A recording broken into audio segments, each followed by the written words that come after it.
Depression and anxiety are now being spoken about readily in mainstream society. This means that there are also a plethora of resources that discuss how to deal with it when times are bad.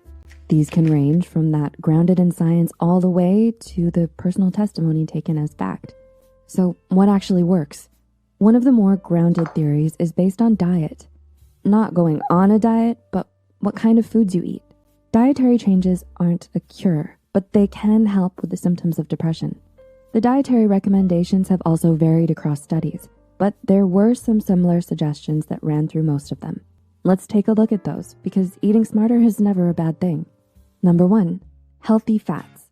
That's right, fats can be healthy. These fats often have fancier names like omega something, or monounsaturated and polyunsaturated. Where do you find them? Well, looking at the Finns, they have a diet high in fish, chicken, and cheese that's low in the bad fat group. They found this diet helped protect or prevent middle-aged Finnish men from depressive symptoms. Is it magic? No, it's inflammation reduction, at least partially. See, depression is associated with inflammatory activation of the immune system, and that wreaks havoc on the nervous system. What follows then are all the icky symptoms like fatigue or chronic discomfort. Hey, antidepressants have been shown to decrease inflammation too, so maybe we're onto something. Other places you can munch on these good fats are by eating fish that have their omega-3 game on point, like salmon, tuna, and mackerel. Is it just us, or do you feel like some sushi too?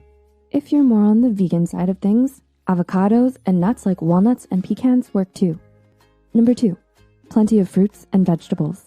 So speaking of them avocados, fruits and vegetables generally do help reduce inflammation in addition to providing vitamins.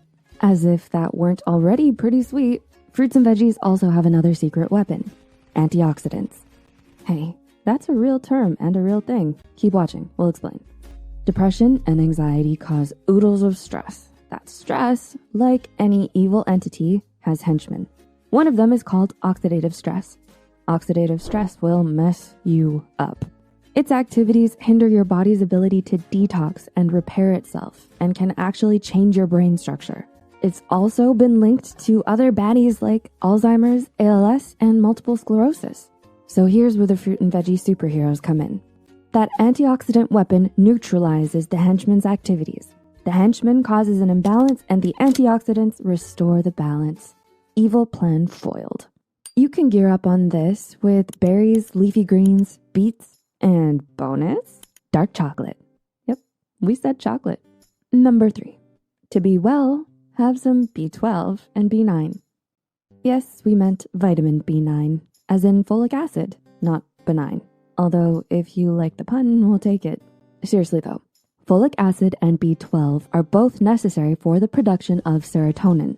Serotonin, a mood stabilizer, is one of the 5 happy hormones, so you definitely want that production going smoothly. Serotonin is produced in the gut. So when you're feeding yourself folic acid and B12-rich foods, they're feeding it too. So have some poached eggs, cheese, maybe a banana, and be happy. Number 4, love the grain as a whole. Did you know that a grain has layers? You've got the outside bit, called the hull, then a fibery bit called the bran. Under that, the starches, and the innermost bit called the germ. Now, we get rid of the hull because that's not really edible. And from the bran to the germ, that is whole grain goodness. Much of the shiny, bright foods we can get in the stores like white bread only contain starches and germ. Hey, they got rid of the bran layer. That bran layer's got goods, like B vitamins and minerals. Well, the inclusion of the grain as a whole is a big part of diets like the Mediterranean and Alternative Healthy Eating Index diet, and has been shown to reduce the risk of depressive symptoms. The Mediterranean diet includes some of the previously mentioned helpful foods and consists of whole grains, vegetables, legumes, fruits, nuts, seeds, and spices. Number 5, consider taking amino acids. Amino acids might sound all sciencey, but not to worry, they're simple. So simple, in fact, they're building blocks.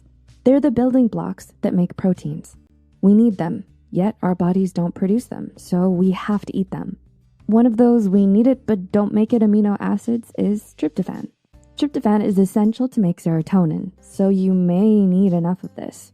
You've heard about how tryptophan is in all sorts of food, from chicken to turkey to tofu, so eat up.